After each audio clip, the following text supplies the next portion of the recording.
morning. Pleasure to be with you. Everybody knows Dr. Malatras, Dr. Zucker, Alyssa DeRosa, Secretary to the Governor, Robert Mejica, Budget Director, also member of the MTA Board. Today's day 62. Feels like just yesterday. Before we look at the numbers, I just want people to recall the context for these numbers and remember what we have accomplished. We were faced with a situation where the infection rate and those numbers were going straight up. That was only 30 days ago that we saw the number of cases, the number of people coming into hospitals, the infection rate, everything was going straight up. That number would have just continued to go straight up. And that's why all the projections, national projections, state projections, local projections, turned out to be incorrect. Excuse me. Because they were all believing that that line was going to continue to keep going up. What happened is New Yorkers, Americans, changed reality, literally changed reality. They literally changed the path of the virus spread and reversed the spread, and that's what the closed down procedures did, that's what the masks have done, that's what the socially distancing has done. And New Yorkers and all across this country, you saw that number change from that up trajectory to the downward trajectory. That shift in the trajectory reduced by about 100,000 the number of New Yorkers who would have been hospitalized. 100,000 hospitalized. To be hospitalized, you have to be seriously ill. A portion of those 100,000 would have passed away. So all this inconvenience, all this turmoil, for what? To keep 100,000 people out of hospitals. That's for what? And the 100,000 people into hospitals would have overwhelmed the hospital system, would have been chaotic. That's where Italy was. And a number of those 100,000 would have died. So remember that context. And not just for the retrospective, but for the prospective. Our past actions changed the past trajectory. Our present actions will determine the future trajectory. It is that clear. It is cause and effect. You tell me what we do today, I will tell you the number of people sick tomorrow. So every day we get up, every day everyone says, oh my gosh, I have to do this again. Yes, but what you do today is going to determine the number of sick tomorrow. And New Yorkers have continued to do what they have to do, and you see that number of hospitalizations dropping. And that is all good news. And that is a credit to the community and the social conscience and the responsibility of New Yorkers. The question now is, as we're on the decline, how fast is the decline and how far is the decline? How low will the number actually wind up? Right now, we're at about 1,000 new cases per day, okay, in the 900s. 954, 933, 970, 973. That's 4 days. The day before that, it was 1,076. That looks like the number is flattening, is plateauing at about 900, 1,000 cases. 3, 4 days, 5 days, if you want to say, between 900 and 1,100. That is still too high a number of new cases to have every day. It's not where we were. It's a lot better than where we were, for sure. But 1,000 new cases every day is still a very high infection rate. It's still a burden on the hospital system. So we now want to take it to the next level. Let's drill down on those 1,000 new cases. Where are they coming from? Why is the infection rate continuing? Who's getting infected? And let's get more targeted in our response, right? We're fighting this statewide, but you have to wage the battle, wage the war on many fronts. It's a statewide battle. Now that we have it basically stabilized and on the decline, the enemy is on the run, the virus is reducing, let's get more refined, more targeted. And I'm going to be speaking with the hospitals this afternoon and say that we want to get more specific information on those new cases that are coming in the door. Where are they coming from? Who are they? To see if we can come up with a more specific target. If you look at the past few days where the cases have been coming from, this is a 3-day, what they call rolling average. But you see, 17% from Manhattan. Much of it correlates to population, but much of it also correlates with downstate New York. 17% Manhattan, 17% Kings, 12% Bronx, 11% Queens, but then 10% Nassau, 7% Westchester, Suffolk. So it's a downstate region, and then upstate, it's Erie County. So gives you a snapshot of where the cases are coming from, but we need more specific information to have a specific battle plan. Literally, where do the new cases come from? Are they essential workers? Are they people who are staying home and getting infected by a family member? Or are they essential workers who are still traveling and possibly getting infected at work? Where do they work? How do they commute? Is this a question of getting infected on public transportation? We just announced new subway buses, Long Island Railroad, Metro North, protocols.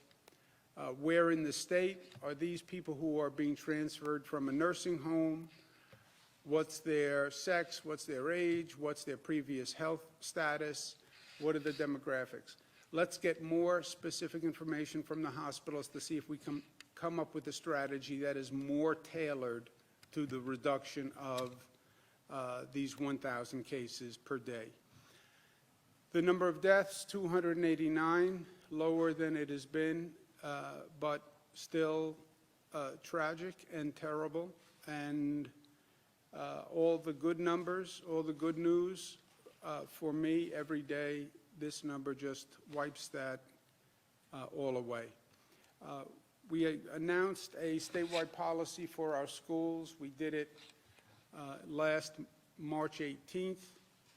We said that we were going to close schools all across the state, K-12 and higher education schools. We waived what was called the 180-day requirement, which was a state regulation that schools had to have 180 days of teaching.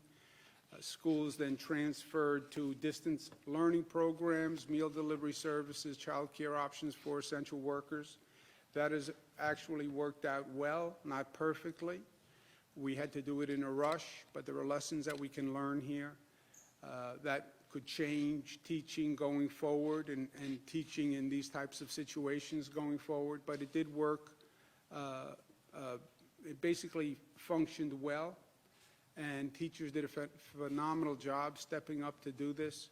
It was a hardship on everyone, but we made the best of the situation. Colleges and universities were also moved to distance learning. Campuses were closed unless a student really needed housing on the campus. Schools, obviously, by definition, have higher density. They have transportation issues, kids who are getting on a bus. We didn't have the protective measures to put in place. You have 700 public school districts, 4,800 schools in this state. Then you have 1,800 private schools, 89 SUNY and CUNY campuses, 100 private colleges, and total is 4.2 million students. So the decisions on the education system are obviously critically important. We must protect our children. Every parent, every citizen feels that. We must protect our students. We have to protect our educators. And given the circumstances that we're in and the precautions that would have to be put in place to come up with a plan to reopen schools with all those new protocols, how do you operate a school that's socially distanced, with masks, without gatherings, with a public transportation system that has a lower number of students on it?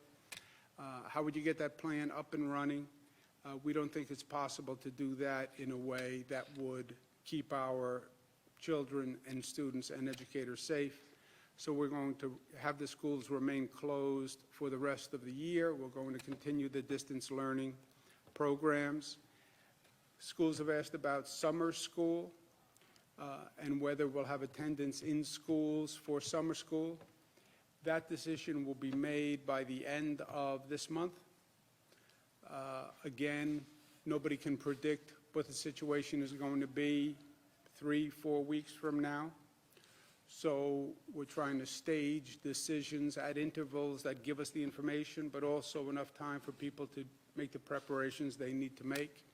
So any decisions on summer schools will be made by the end of this month. But in the meantime, meal programs will continue. The child care services for essential workers will continue. And then we want schools to start now developing a plan to reopen. And the plan has to have protocols in place that incorporate everything that we are now doing in society and everything that we learned.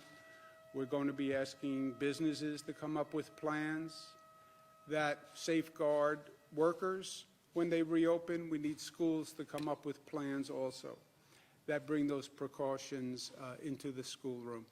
And that's for schools, that's also for colleges, and the state will approve those plans. Related issue that we need to discuss and we need to pay attention to, this COVID crisis has caused significant disruption and many unintended consequences and ancillary issues that have developed. And one of them is when you have people who are put in this situation immediately with no notice, it has caused serious mental health issues. You have anxiety, depression, insomnia, loneliness, that feeling of isolation. We're seeing the use of drugs go up. We're seeing the use of alcohol consumption go up. This is a chronic problem. If you're feeling these issues, you're not alone. As a matter of fact, half of all Americans have said that their mental health has been negatively impacted. Don't underestimate the stress of this situation. And it happens on a lot of levels. 3 out of 4 say that their sleep has been affected. You don't know where your next paycheck is coming from. You don't know if your job is going to exist. You're at work one day, the next day they say everything's closed, stay in the house. You're in that house in a confined situation, or you're in an apartment in a confined situation. You can't get out. It's difficult. For emotional support, we have a hotline that is set up. People shouldn't be shy in any way or have any second thoughts about calling for help.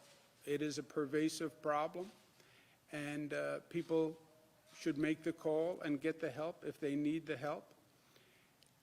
We also see, in line with what we're talking about, a dramatic increase in the incidence of domestic violence.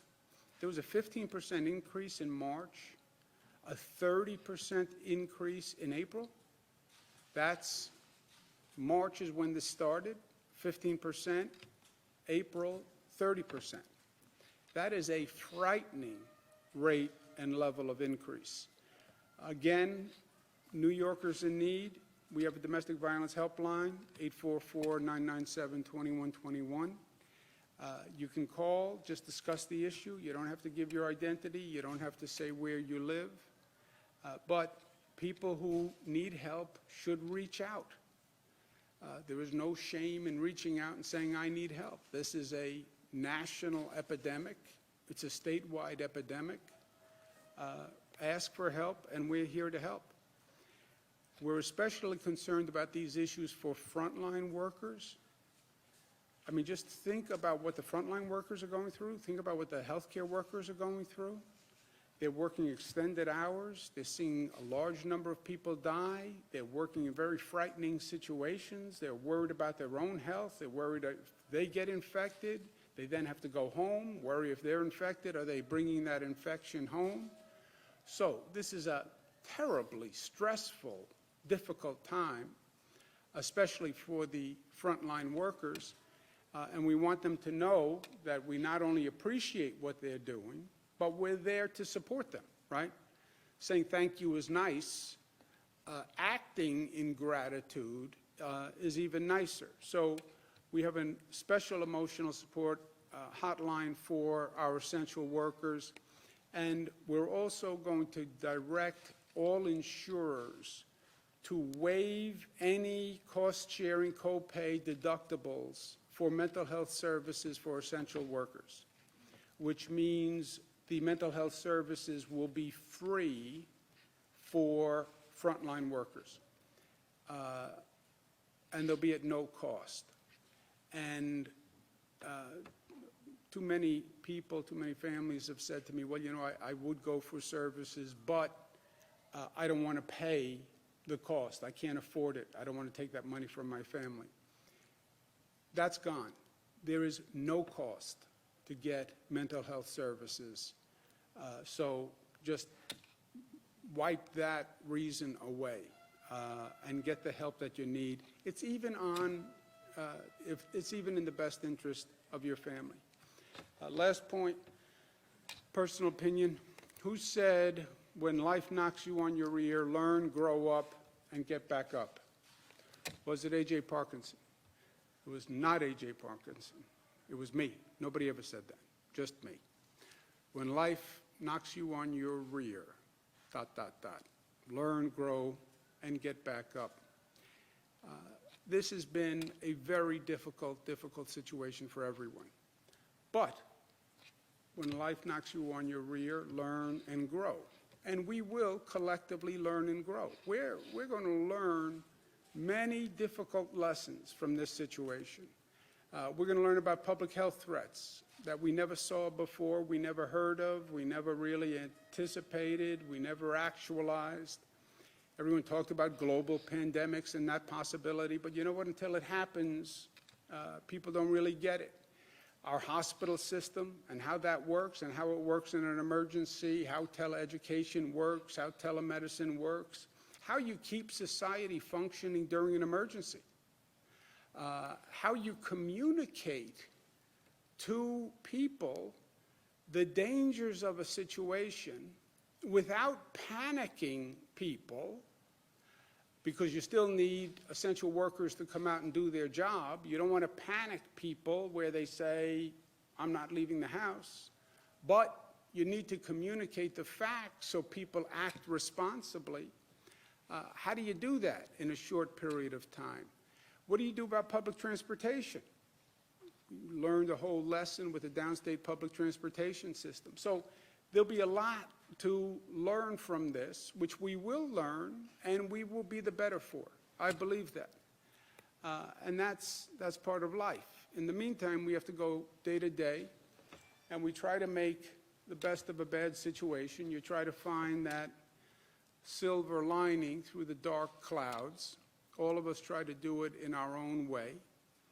Everybody is struggling with it in their own way. And that's all across the board. In many ways, this is the great equalizer. It doesn't matter who you are, where you are. This impacts your life dramatically. But personally, if you work at it, maybe you can find a little silver lining. I'm sitting there last night with my daughter, Michaela. She's my baby. The baby is now 22. And she says to me, you know, Dad, think about it.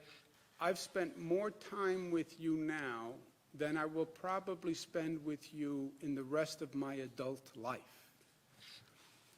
I said, wow, what does that mean? she said, well, think about it. I've been with you for over a month. I won't be with you for another month for the rest of my adult life, which is kind of jarring because I still think of her as my baby. But you know what? That's probably right. You know, she's 22. She's going to go off, do whatever she does, and then you see her at holidays for a few hours here. Maybe you steal a Saturday once in a while. Reminded me of the Harry Chapin song, Cats in the Cradle, which was a great old song from a great man, great New Yorker too.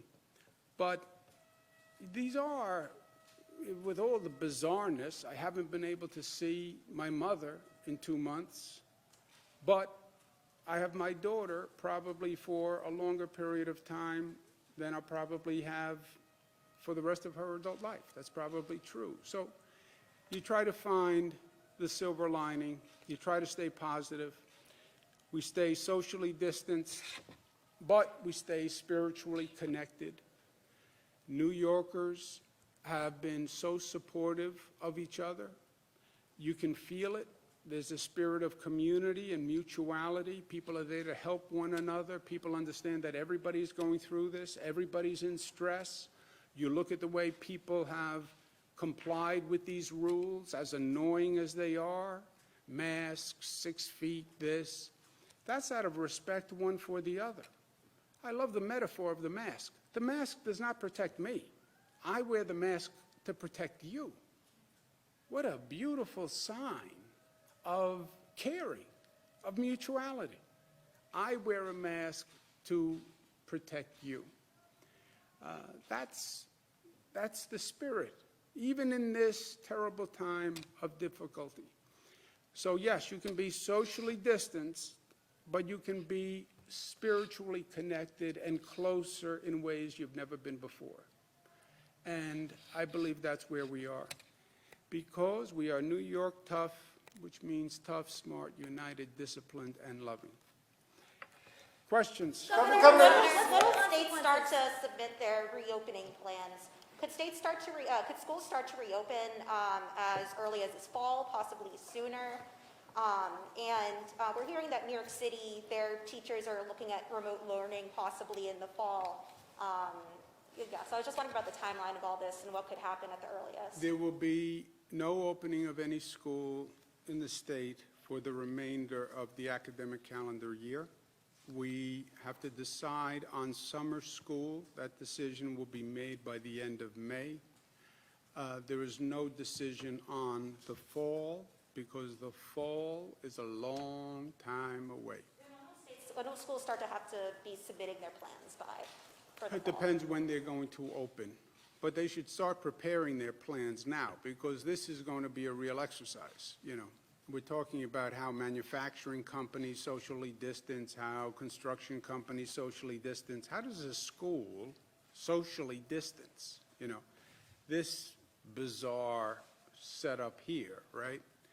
Look at this room. How do you run a school like this? How many more rooms would you need to do this? How many more buses do you need to socially distance on a bus? You know, there's a whole, how about a cafeteria? There's a whole set of questions. How about a dorm room? So they should start working on those plans now. How do you ensure that free and available child care? Just to follow up on what Marina's asking, do you think that teachers can realistically do this and school administrators? I mean, kids are kids. They're going to want to run around and be together in a school setting. Well, look, that is a very good question, Karen, and that's what we, you know, talking to people all across the state, educators all across the state, you can come up with a plan, which is, by the way, very hard, right? They talk about spatial requirements. If you did this, if you required this in a classroom, how many more classrooms would you need in a building, right? But then there's the other question of K to 12, and then how do I get students not to socially distance? You know, how do you tell a 10-year-old don't socially distance? So we're going to err on the side of caution now. That's for the rest of the school year. Summer school, you would need to see, in my opinion, a drop in the, or stabilization of the infection rate for a period of time because kids are going to be kids. I think you're right. At the same time, the school going to lose money. You guys are already talking about cuts. I mean, how are they going to manage all this? They would, need more classrooms. They don't even have the money for Well, that that's right right. now. Well, you couldn't get to more classrooms anyway, right? You couldn't build more classrooms in a way that would have any difference for summer school or for the fall. And money is going to be tight depending on what Washington does. And they're doing remote learning. The fiscal consequences are going to be mixed because of this period. Some ways they save money, some ways it costs money. Governor, sorry to harp on this, but do you anticipate a decision on pause this week again in terms of businesses? May 15th is the decision on pause. So will you announce it prior to that, or? We'll announce it prior to May 15th. And also, just to follow up, it's been 2 months since the first case was reported. You spoke today of what we have accomplished, and yet there's 18,000 people dead at least, over 300,000 people sick. How would you evaluate your performance during this crisis? Tried my best. On the regional reopening, you said that Connecticut, New York, and New Jersey should try to coordinate. The Connecticut governor announced that as of May 20th, some restaurants can open their outdoor areas, museums and zoos can open outdoor areas. Should New Yorkers expect that to happen here as well? Well, we're aware of what New Jersey's doing, what Connecticut's doing. We're trying to coordinate with those states. I've said from day one,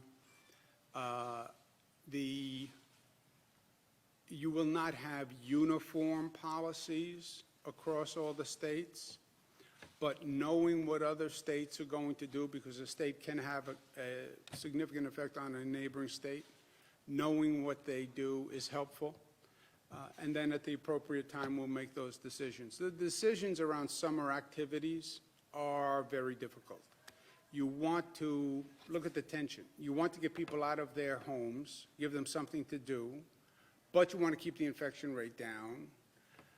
You have these mental health issues, you have domestic violence issues, you have a lot going on, so you do want a relief valve, right? It's going to get hot in the summer, hopefully.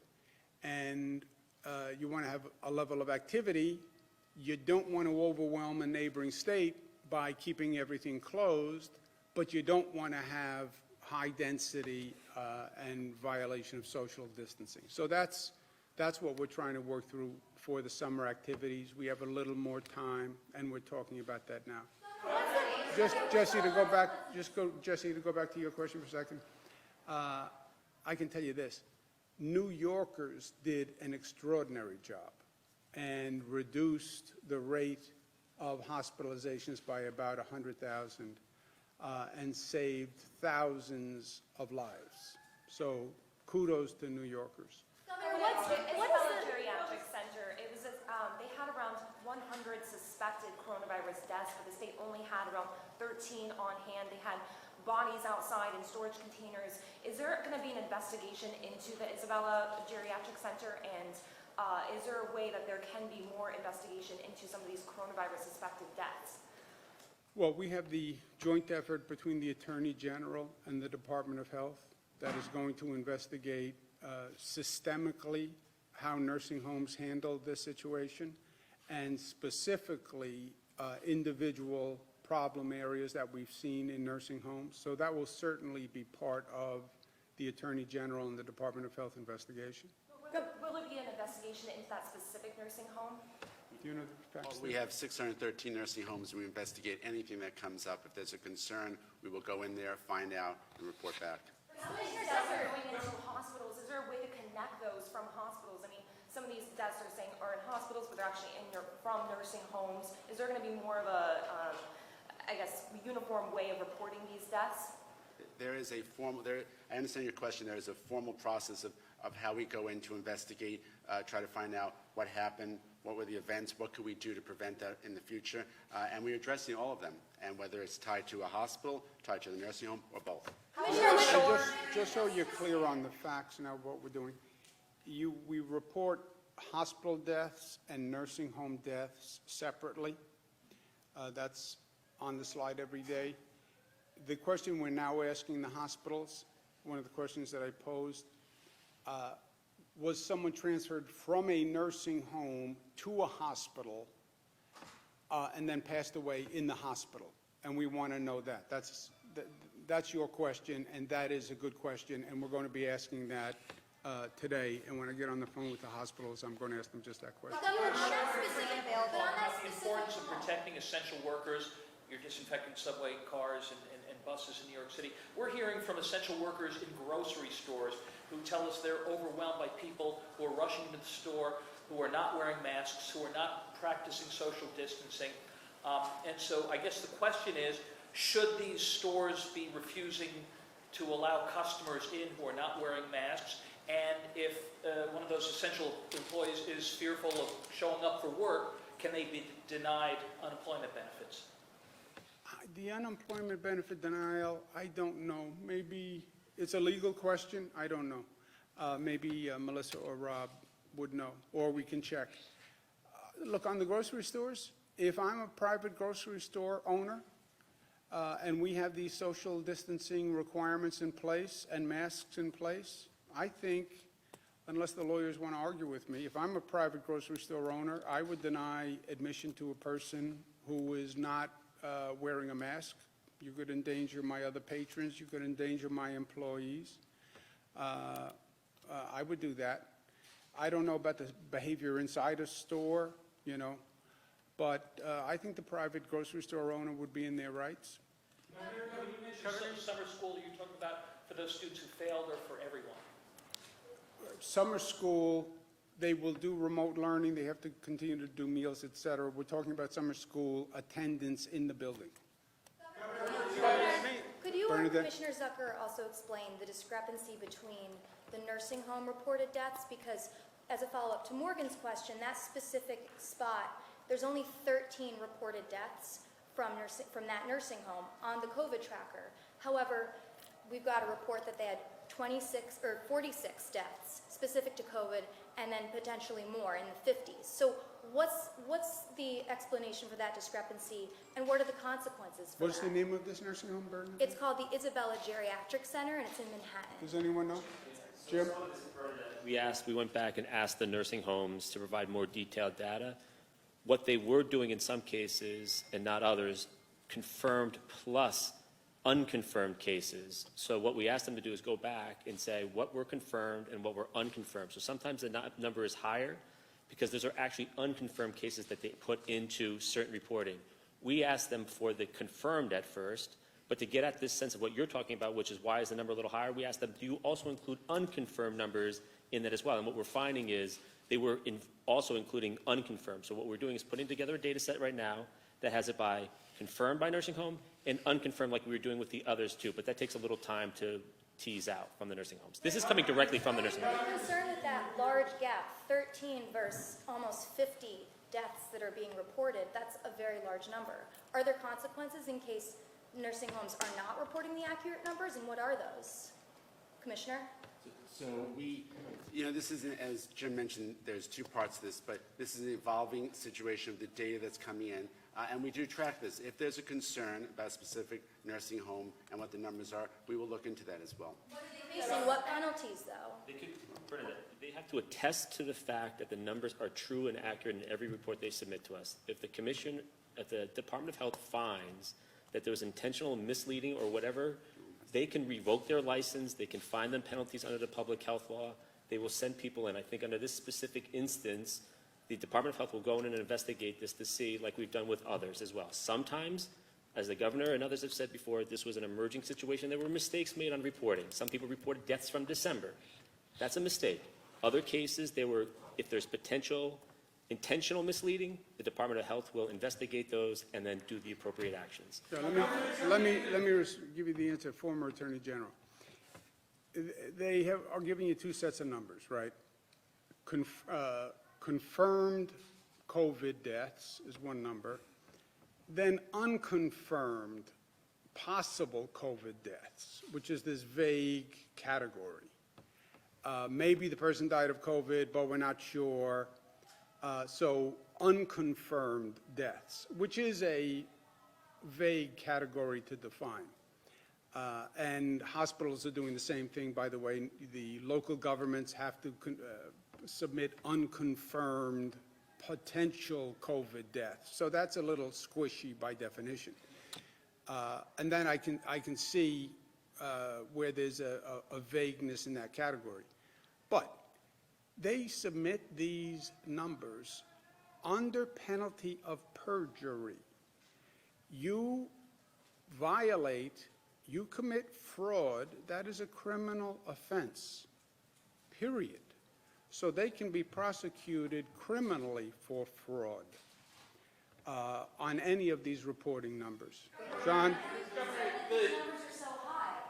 Are you concerned, because you have been saying the past 2 months, nursing homes will be like fire through dry grass.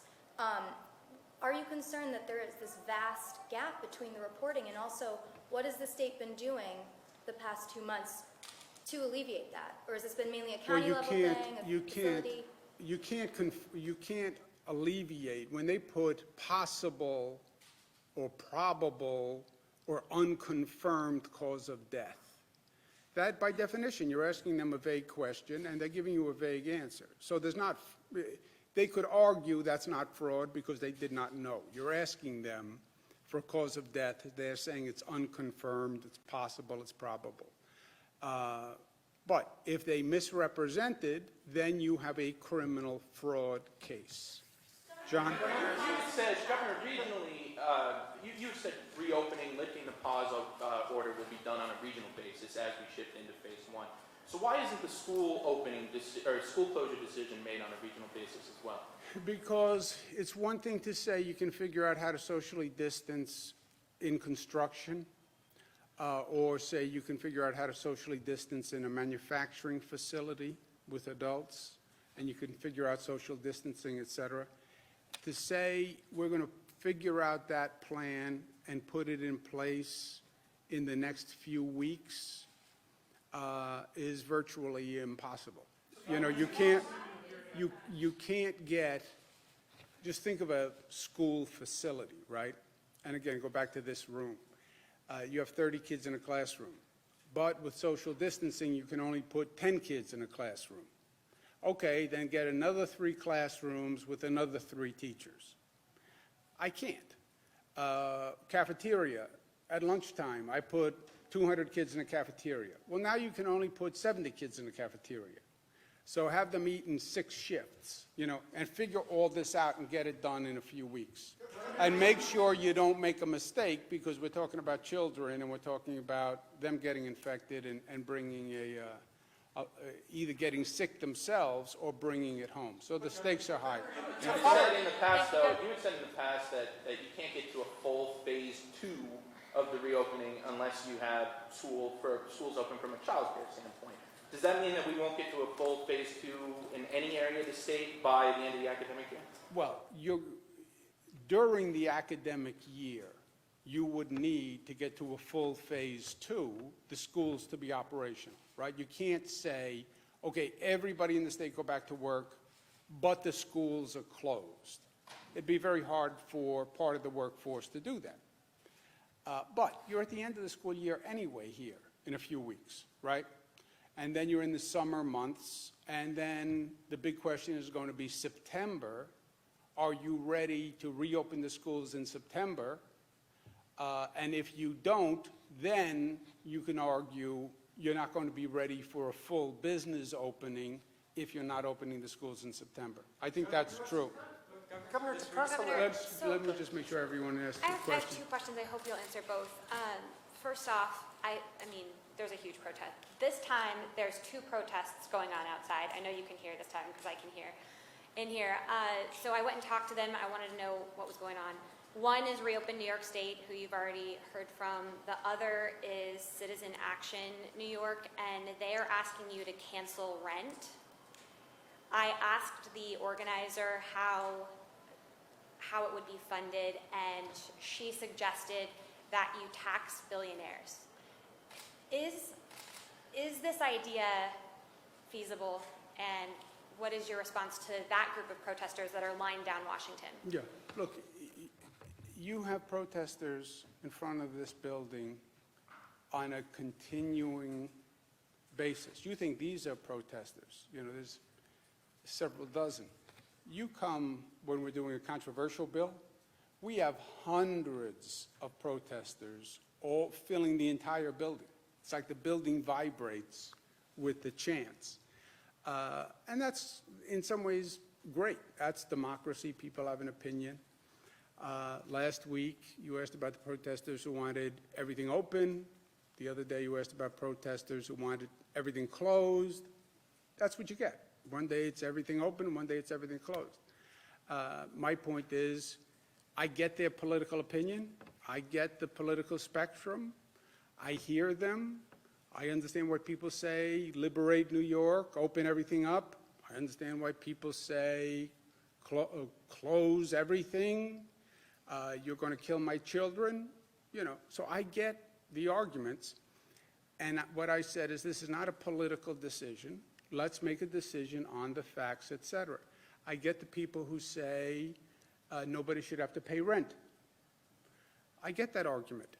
I get the landlords who say, and the building owners who say, if nobody pays rent, I'm going to walk away from my building, and then it's going to be vacant, and I'm not going to pay any bills, because if they don't pay rent, I'm not paying bills, and then you're going to have collapse of buildings.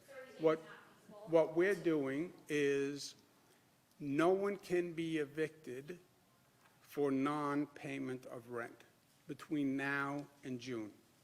Period. Period. If a person can't pay their rent because of the situation, they cannot be evicted.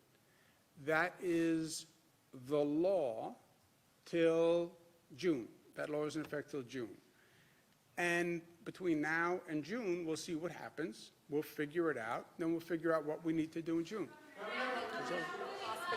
Last one. Go Now ahead. that hospitals have to report to the state where people are coming from when they're sick with COVID, their addresses, occupation, we're now 2 months into this outbreak. Why didn't we require that sooner when we could have tracked it more, I guess, feasibly? We have some of the information, but this is now going to be an extraordinary, when I get on the phone with the hospitals, they're going to say this is an extraordinary reporting requirement, right? You had emergency rooms that were overwhelmed. You had administrators who were overwhelmed, working 24 hours a day. To get this level of granular detail on people who are walking in the door and get it to us on a nightly basis, this is going to be a significant administrative burden on them. Are they essential workers? There's no such thing as an essential worker before this. How do they commute? That's a question that I don't think has ever been asked of a patient before, you know. If you are an essential worker, where do you work? You know, these are not questions that the healthcare system ever asks. But since it's down to 1,000 new cases per day, I'm going to say to the hospitals, I understand it's a burden, but it's 1,000 people statewide. It's only several hundred in downstate New York. I understand the burden. The volume is a little lower. This is a little granular. It is more detailed than anything you've ever done. But it's important for us to get it now so we can come up with a more specific, targeted plan. Okay, guys, thank you very much. Thank you. Thank you. I'll see you tomorrow.